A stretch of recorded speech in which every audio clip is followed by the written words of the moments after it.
Naughty knave, what trade? Nay, I beseech you, sir, be not out with me. Yet, if you be out, sir, I can mend you. What meanst thou by that?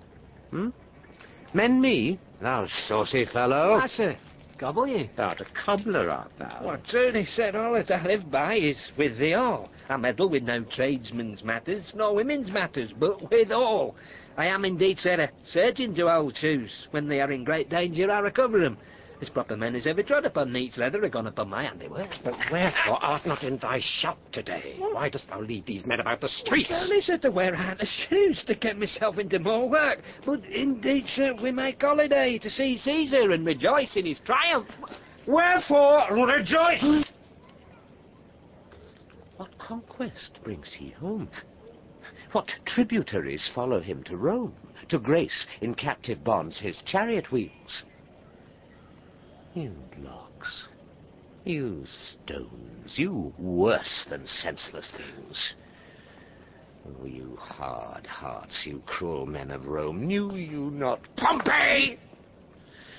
Many a time and oft have you climbed up to walls and battlements, to towers and windows, yea, to chimney tops, your infants in your arms, and there have sat the livelong day with patient expectation to see great Pompey pass the streets of Rome. And when you saw his chariot but appear, have you not made an universal shout? The Tiber trembled underneath her banks to hear the replication of your sounds made in her concave shores? And do you now put on your best attire? And do you now cull out a holiday? And do you now strew flowers in his way that comes in triumph over Pompey's blood? Oh! Begone. Run to your houses, fall upon your knees, pray to the gods to intermit the plague that needs must light on this ingratitude. Go, go, good countrymen, and for this fault assemble all the poor men of your sort. Draw them to Tiber banks and weep your tears into the channel till the lowest stream do kiss the most exalted shores of all.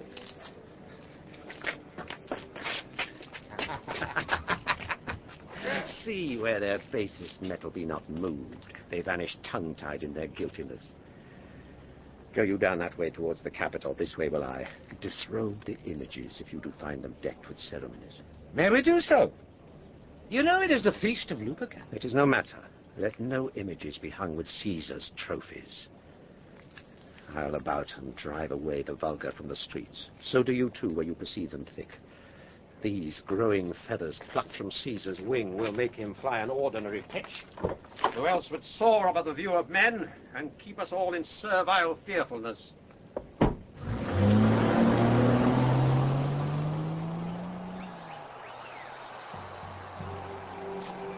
Calpurnia? Peace, ho, Caesar's fleet. Calpurnia, Here, my lord. stand you directly in Antonius' way when he doth run his course. Antonius? Caesar, my lord. Forget not in your speed, Antonius, to touch Calpurnia, for our elders say the baron touch it in this holy chase, shake off their sterile curse. I shall remember. When Caesar says do this, it is performed. Set on and leave no ceremony out. Caesar! Who calls? Let every noise be still. Peace yet again. Who is it in the press that calls on me? I hear a tongue shriller than all the music cries, Caesar! Speak, Caesar is turned to hear. Beware the Ides of March! What man is that? A soothsayer bids you beware the Ides of March. Set him before me, let me see his face. Fellow, come from the throng. Look upon Caesar. What sayest thou to me now? Speak once again.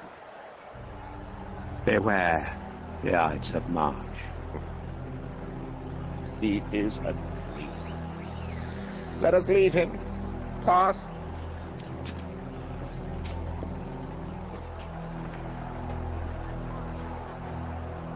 Brutus, will you go see the order of the course? Not I. I pray you do. I am not gamesome. I do lack some part of that quick spirit that is in Antony. Let me not hinder, Cassius, your desires. I'll leave you. Brutus, I do observe you now late. I have not from your eyes that gentleness and show of love as I was wont to have, you bear too stubborn and too strange a hand over your friend that loves you. Cassius, be not deceived. If I have veiled my look, I turn the trouble of my countenance merely upon myself. Vexed I am of late with passions of some difference, conceptions only proper to myself, which give some soil, perhaps, to my behaviours. But let not, therefore, my good friends be grieved, among which number, Cassius, be you one. Nor construe any further my neglect than that poor Brutus, with himself at war, forgets the shows of love to other men. Then, Brutus, I have much mistook your passion, by means whereof this breast of mine hath buried thoughts of great value, worthy cogitations. Tell me, good Brutus, can you see your face? No, Cassius, for the eye sees not itself but by reflection, by some other thing. 'Tis just.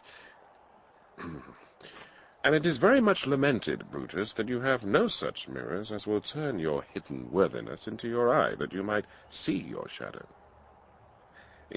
I have heard, where many of the best respect in Rome, except immortal Caesar, speaking of Brutus, and groaning underneath this age's yoke, have wished that noble Brutus had his eyes. Into what dangers would you lead me, Cassius, that you would have me seek into myself for that which is not in me?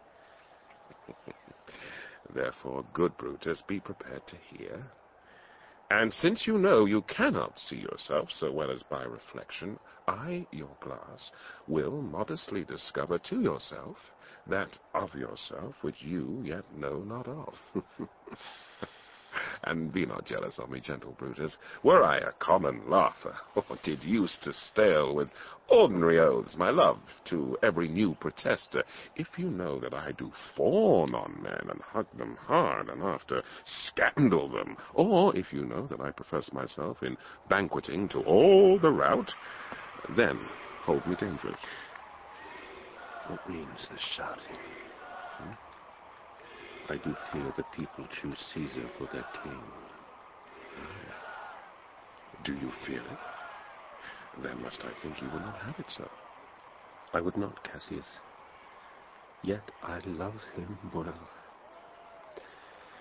But wherefore do you hold me here so long? What is it you would impart to me? If it be aught toward the general good, set honor in one eye and death in the other, and I will look on both indifferently. For let the gods so speed me, as I love the name of honor more than I fear death. I know that virtue to be in you, Brutus, as well as I do know your outward favor.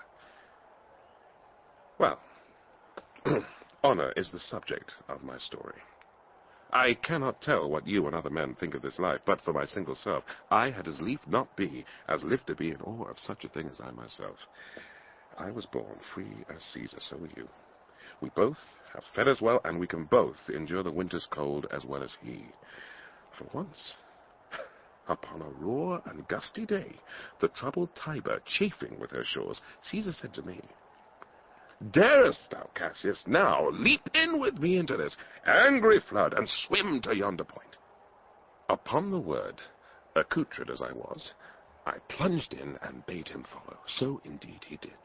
The torrent roared, and we did buffet it with lusty sinews, throwing it aside and stemming it with hearts of controversy. But ere we could arrive the point proposed, Caesar cried, "Help me, Cassius, or I sink!" I, as Aeneas, our great ancestor, did from the flames of Troy upon his shoulder the old Anchises bear, so from the waves of Tiber did I, the tired Caesar. And this man is now become a god, and Cassius is a wretched creature, and must bend his body if Caesar carelessly but not on him. He had a fever when he was in Spain, and when the fit was on him, I did mark how he did shake. 'Tis true, this god did shake. His coward lips did from their colour fly, and that same eye, whose bend doth awe the world, did lose his lustre. I did hear him groan. Aye, and that tongue of his that bade the Romans mark him and write his speeches in their books, alas, it cried, "Give me some drink, Titinius," as a sick girl. Ye gods, it doth amaze me, a man of such a feeble temper